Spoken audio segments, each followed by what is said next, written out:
So, hello guys. Dito naman tayo sa ating tutorial dito sa After Effects. Ito ay part 2 na ng ating tutorial. So, alas 10 na ng gabi.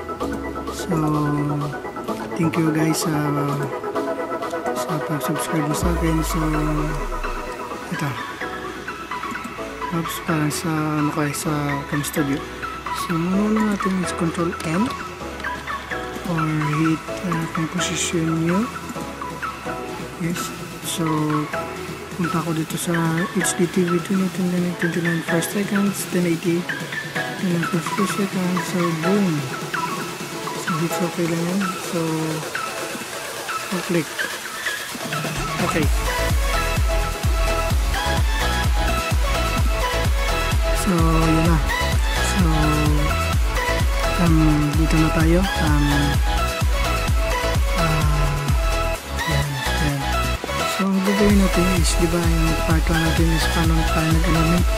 So ang gagawin natin is gagamitin natin yung mga preset at yung plugins kumbaga. So gawa lang tayo ng text sa taas. Ito okay, wait, loading pa. Wait, yan. So for example is Watashi wa Sandra desu. So yan, click natin. So yan. Yan, diba nung sa part 1 natin gumamit yun ng position, dito hindi tayo gagamit. So akala siguro kasi blurred kasi naka-quarter tayo. Pwede kayo tapos mag-render, i-full nyo lang yan para malinaw. Half yan, third yan, quarter yan. So quarter lang muna tayo, okay? So punta ko dito ng effects and animate presets. So plugins, hindi yan. So presets, sorry guys. So dito pala sa presets, so text. So yan yung animate in. So madami kayo ditong pagpipilian, parang PowerPoint lang. So kung dito tayo center fit o center spiral, so magtataka kayo kung nawala kasi naglagay na tayo ng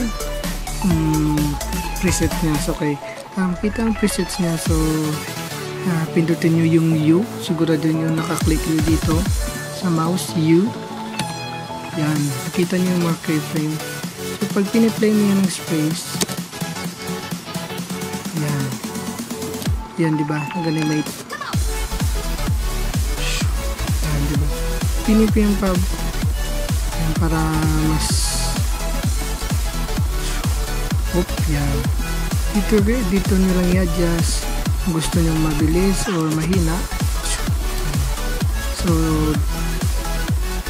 hindi nyo nagustuhan, so delete natin yan. So hanap kayo ng bago.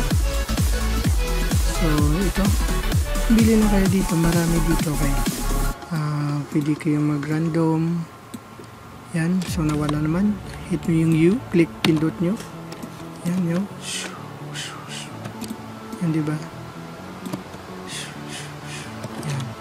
So paano napangit ko yan, so delete nyo ulit. Hanap yung lot. Prepare ko sa inyo pag nag-animate kayo or nag-gamit graphic motion, prepare ko yung typewriter, diba? Dito natin lagay yung mag-start, so typewriter. So nawala, hit U ulit. U, so yan. So U.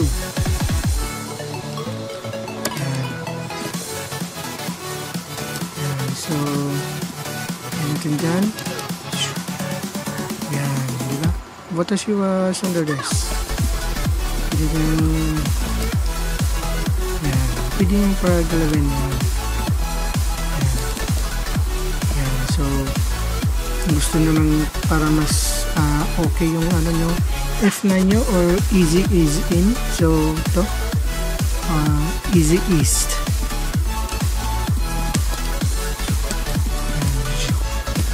So yan lang guys yung turo ko sa inyo. So yung next natin tuturo yung paano gumamit ng camera. So thank you guys.